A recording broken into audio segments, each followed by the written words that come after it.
Hello friends. Welcome to a new revision program of That's English. In today's documentary we're going to talk about multiracial Britain. And about the problems that lots of British citizens have that are not of Anglo-Saxon origin. Before watching the documentary, we want you to know the meaning of some new expressions you'll hear in it. To raise a family, which means formar una familia, to raise a family. To feel discriminated, sentirse discriminado. In our documentary, we're going to ask 3 immigrants for their opinion on racism in Britain. And about the problems their community has in integrating into British society. As usual, we'll start by telling you the questions you will have to answer after watching the documentary. Listen carefully. The first question is, which of the interviewees has ever felt any kind of discrimination in Britain? The second, which of them still feels discriminated? And the last question is, what does David Tan do? Ready? Then let's watch our Out and About.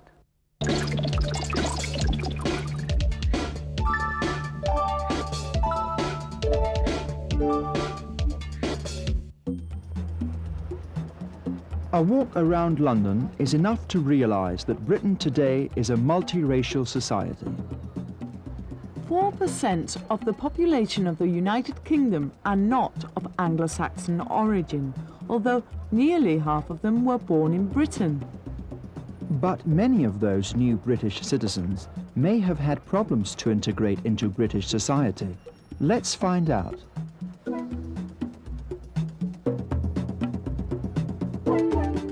This is an area where many people of Caribbean origin live, and this is Mr. Lashley's home. Errol Lashley arrived in Britain from Barbados in 1956. In Britain, he got married and raised a family.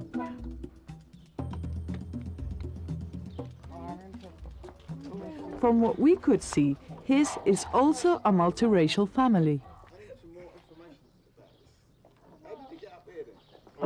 We wanted to know what kind of problems an immigrant's family has integrating into British culture. So we asked Mr. Lashley if he felt different from an ordinary British person of the same social or economic status. I do not feel any way different. I came here at a young age and I have adjusted myself to the culture of the British people. And so far I don't feel any way different. Do you feel discriminated in any way?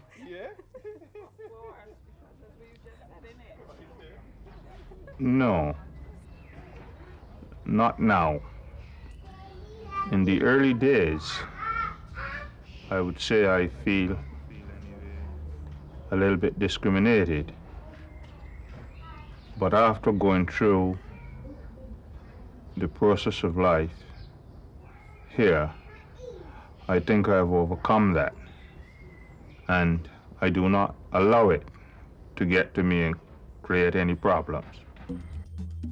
To find out more about discrimination, we chose a representative of the Indian community. She's lived in Great Britain since 1972 and works as a translator. Have you ever felt any kind of discrimination? When I first came to this country, I did feel it. I went for a job interview and I was asked there whether in our country we had English typewriters or in Hindi typewriters, but they did not know how well cultured our country was. Another thing, if you are traveling on the tubes, they don't want to sit next to you. That's where I experienced it in the beginning, but now they have accepted us, and I think it's beginning to change. Do you think you have the same opportunities as an Anglo-Saxon person? No, I don't think that at all. If I was to apply for a job and an English person was to apply for a job, I'm sure I would be definitely discriminated against. It looks like China, but we are still in the centre of London. We came to Chinatown to find out what problems the Chinese community has. My name is David Tan. My surname is T-A-N, Tan, and I'm the Chinese Community Liaison Officer for Westminster City Council. I work for the people in the city and I help them in every respect of their life. It can be to do with schools, it can be to do with their businesses, with their planning matters, or like you can see in Chinatown itself proper. I assist families in interpreting and translation in schools. In your opinion, why is the Chinese community so closed? As far as the older generation is concerned, the nature of their work makes them feel that they have to be part of their community because the way they work, by the time they finish, most of the other businesses are shut. So consequently, they go to their own clubs and they have their own meetings. And that is why they have to keep close together. Also for help and guidance, and especially the older generation has difficulties with the language problem. But in spite of all the problems mentioned, it is clear that these new British citizens, with their varied cultural backgrounds, are enriching the social and cultural life of the United Kingdom. We are sure you understood everything. Or nearly everything? Well, what is important is that you understood the main points. Just in case, let's check the answers. Do you remember the first question? Which of the interviewees has ever felt any kind of discrimination in Britain? Let's see. In the early days, I would say I feel a little bit discriminated. When I first came to this country, I did feel it. So the answer is Mr. Lashley and the Indian lady. The second question was, which of them still feels discriminated? It was the Indian lady. Let's listen to her. If I was to apply for a job and an English person was to apply for a job, I'm sure I would be definitely discriminated against. And the last question was, what does David Tan do? David Tan himself told us. I work for the people in the city and I help them in every respect of their life. So he helps the Chinese community in every respect of their life. And he's the Chinese Community Liaison Officer in Westminster. Es el representante de la comunidad china ante la autoridad local. Now let's move on to the sketch. But before we do, I'd like to ask you a question, Sarah. Imagine you are a princess, a British princess. Would you dare marry someone of a different culture? If he's handsome? But I'm not a princess. You never know, Sarah, you never know. I might be a princess.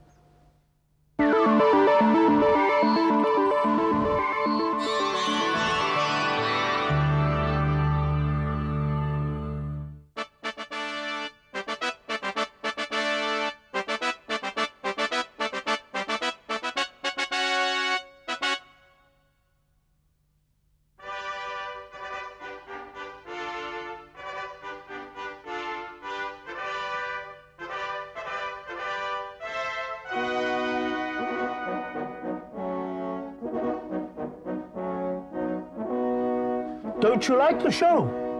You know, I hate this brutal fighting. You must pay more attention. The winner will be your husband. I am not marrying any of those savages. You do as I tell you. Sergei of Pickering.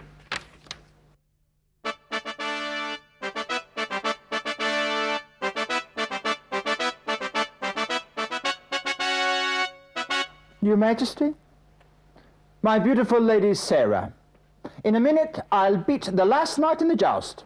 Then you and I will go and celebrate my victory. I am so sorry. I have an appointment with my hairdresser. Oh. Page, who is my next rival? The Black Knight.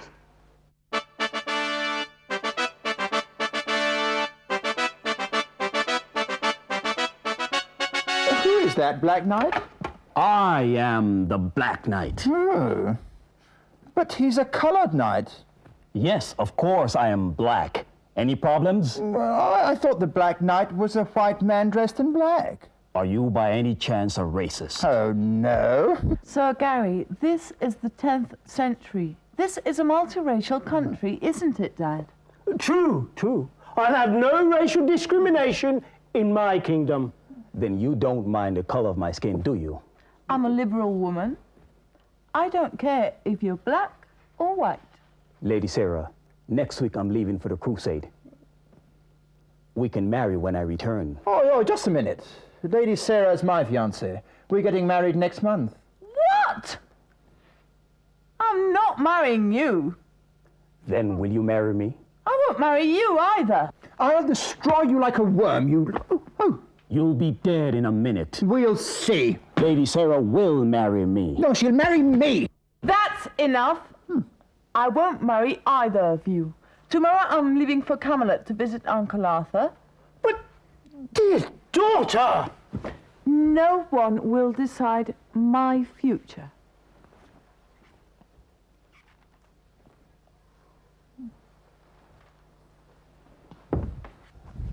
How temperamental. What shall we do now? I don't know. By the way, is it true that you're going to the crusade? Yes, we're leaving next week. I haven't got anything to do next week. I might come with you. Why don't we talk it over a couple of beers, you and I? Great. I'm meeting with my mates in the Red Lion at 2 o'clock. Good. We can meet there. Join me. Sarah, have you already decided who you're going to marry, the Black Knight or me? Both. Great. So I can choose, darling. Well, while we discuss that, let's have a look at our summary.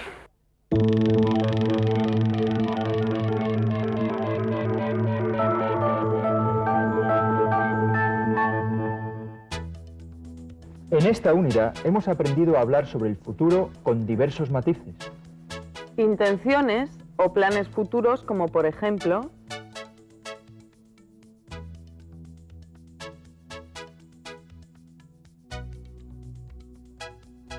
predicciones o promesas como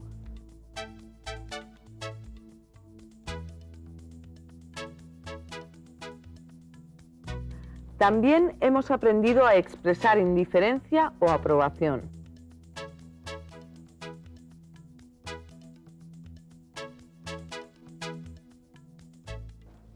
Just a moment. Sarah, would you marry me if I was from a different culture? No, never. You see, you're a racist. I'm not a racist. I just don't hate you enough. Nice one, Sarah. Bye-bye. See you in the next program.